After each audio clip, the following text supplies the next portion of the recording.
পটলের যে কোনো রেসিপি খেতে কিন্তু দুর্দান্ত হয়। আমরা নানা রকমভাবে এটাকে রান্না করে খাই।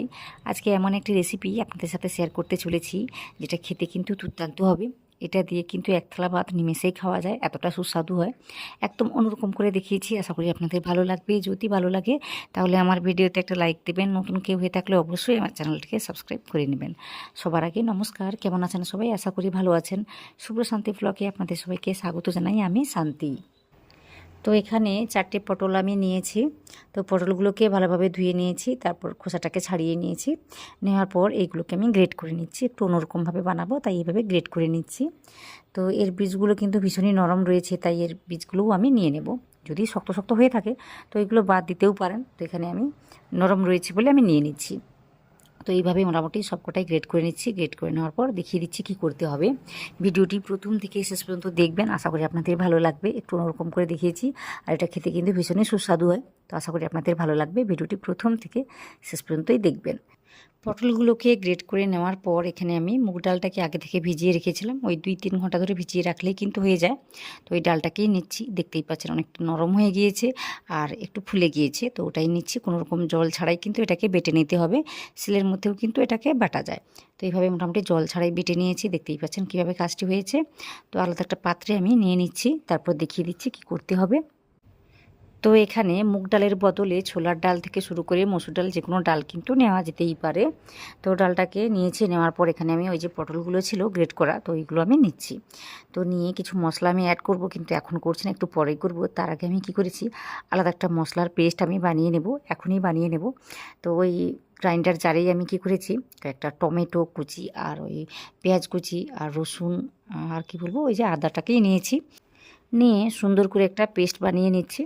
আজকের এই যে রান্নাটি আমি ওই যে পেঁয়াজ রসুন দিয়েই রান্নাটিকে করে নিচ্ছি। আপনারা চাইলে কিন্তু শুধুমাত্র আদা দিয়ে একদম নিরামিষভাবেও কিন্তু এই রান্নাটিকে করে নিতে পারেন, তাতে করেও বেশ সুস্বাদুভাবে তৈরি হবে। তো আজকে এরকমভাবে দেখাচ্ছি, রেসিপিটি দেখুন, আশা করি আপনাদের ভালো লাগবে। সময়টাকে বাঁচিয়ে নেওয়ার জন্য আমি একসঙ্গে সমস্ত মশলা দিয়ে এইভাবে কাজটি করেছি। আপনারা চাইলে আলাদা করেও বেটে নিতে পারেন। তো মোটামুটি এই যে দেখলেন মশলা পেস্ট আমি তৈরি করে নিয়েছি। তারপরে এদিকে দেখাচ্ছি ওই যে পটল আর ডালের মধ্যে কী কী মশলা দিতে হবে ওটাই দেখাচ্ছি। তো ওখানে আমি একটু হলুদ গুঁড়ো দিয়েছি, লঙ্কা গুঁড়ো দিয়েছি, অল্প করেই দিচ্ছি সব কিছু। তারপর একটু ধনে গুঁড়ো, জিরে গুঁড়ো আর পরিমাণ মতো লবণটাকে বুঝে শুনে দিতে হবে। দেওয়ার পর সব কিছুকে ভালোভাবে মিশিয়ে নিতে হবে। খুব যেন না পাতলা হয়ে যায় সেদিকে কিন্তু খেয়াল করতে হবে। তাই আমি বলেছিলাম ওই ডালটাকে বাটার সময় কোনো রকম জল যেন না দেওয়া হয়। তো ওইটা আমি বলেছিলাম, তো ওটা মাথায় রাখবেন, কোনো রকম জল ছাড়াই কিন্তু ডালটাকে বেটে নিতে হবে। আর প্রথম থেকে ওই যে লবণটাকে দেওয়া যাবে না, পরে কিন্তু দিতে হবে। তাহলে পরে আর এই মিশ্রণ থেকে জলটা বেরিয়ে যাবে না বা পাতলা পাতলা বলে মনে হবে না। তো এইভাবে মোটামুটি কাজটিকে করে নিয়েছি। যখন ওই মিশ্রণটাকে আমি তৈরি করছিলাম তখন থেকেই আমি কি করেছিলাম, তেলটাকে আগে থেকে বসিয়ে রেখেছিলাম গ্যাসের মধ্যে। তো তেলটা ভালোভাবে গরম হয়ে গিয়েছে। তারপর গ্যাসের ফ্লেমটাকে মিডিয়াম রেখে এইভাবে আমি শেপগুলো দিয়ে সুন্দর করে ভেজে নেব। আপনারা চাইলে গোল করে চ্যাপটা করে যেমন করে পারেন সেভাবে ভেজে নিতে পারেন। মোটামুটি এইভাবে রেখে মোটামুটি ভেজে নিচ্ছি। আর এগুলো পুড়ে যাওয়ার কোনো রকম ভয় থাকে না, কিন্তু তেলটা যদি না ভালোভাবে গরম হয় তখন কিন্তু নিচে লেগে যাওয়ার ভয়টা থাকে। তাই আমি আগে থেকে তেলটাকে গরম করে নিয়েছিলাম। আর একটু লেগে যাচ্ছে, তো তাতে ভয় পাওয়ার কিছু নেই, সহজে কিন্তু কাজটি হয়ে যায়। তো প্রথমে তো তেলটা সেভাবে গরম হয়নি, তাই এইভাবে লেগে লেগে যাচ্ছিলো। তো পরে কিন্তু আর কোনো রকম অসুবিধা আমার হয়নি। তো এইভাবে আমি কাজটিকে করে নিচ্ছি। তো এইগুলো ভেজে নিয়েছি, ভেজে নিয়ে কিন্তু আমি তুলে নেব। বেশি সময় লাগে না ভাজতে, খুব অল্প সময়ের মধ্যেই কিন্তু সুন্দরভাবে একটা কালার চলে আসে। তো এইভাবে কিন্তু একটু ভেজে নিতে হবে। তো এইগুলো ভেজে নিয়েছি, ভেজে আমি তুলে নিচ্ছি। তো আপনারা চাইলে আরও ডার্ক করেও কাজটি করতে পারেন। তো বেশি ডার্ক করার দরকার নেই, তখন কিন্তু তেতো লাগতে পারে। তো এইভাবে কাজটিকে করে নিলে এই রেসিপির স্বাদ কিন্তু অনেকটাই বেড়ে যায়। তাই এইভাবে ভেজে আমি কাজটি করেছি। আপনারা চাইলে অল্প তেল দিয়েও কিন্তু কাজটি করতে পারেন। তো আজকে একটু বেশি তেল দিয়ে আমি কাজটি করেছি, একটু ভেজে নিয়েছি। তো এইভাবে মোটামুটি যে কোটায় রয়েছে একই রকমভাবে আমি ভেজে নিচ্ছি। ভেজে নিয়ে তারপর দেখাচ্ছি কী করতে হবে। আর দেখুন এখন কিন্তু তেলটা বেশ গরম রয়েছে, তাই এভাবে উল্টাতে আমার সেভাবে অসুবিধা হচ্ছে না, সহজে কিন্তু উল্টানো যাচ্ছে আর কাজটি সুন্দরভাবে হয়েছে। তো ওই যে বললাম যে কটা রয়েছে সবকটাই আমি ভেজে নিয়েছি। ভেজে তারপর দেখাচ্ছি কী করতে হবে। কড়াইতে কিন্তু অনেকটাই তেল ছিল, তো ওই তেল থেকে অনেকটা আমি তেল গড়িয়ে রেখে দিয়েছি। আর 2 চামচের মতো তেলটাকে রেখেছি, রেখে ওই যে গোটা জিরে দিয়েছি ফোড়নের জন্য। তারপর ওই যে বেটে রাখা যে মশলাটা ছিল তো ওটাই আমি দিয়েছি। একদম হালকা আঁচে সব কিছুকে সুন্দর করে কিন্তু ভেজে নিতে হবে, তাহলে পরে এই রেসিপির স্বাদ কিন্তু খুব সুন্দরভাবে চলে আসবে এই রেসিপির মধ্যে। তো মোটামুটি এইভাবে একটু সময় নিয়ে ভেজে নিতে হবে। ভেজে নিয়েছি, ভেজে নেওয়ার পর দেখাচ্ছি কী করতে হবে। কিছু মশলা আমি অ্যাড করব।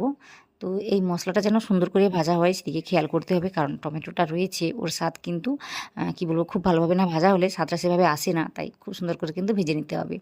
তারপর হচ্ছে লঙ্কা গুঁড়ো 2 চামচের মতো দিলাম, হলুদ গুঁড়ো দিলাম 1 চামচের মতো বা একটু কম হবে।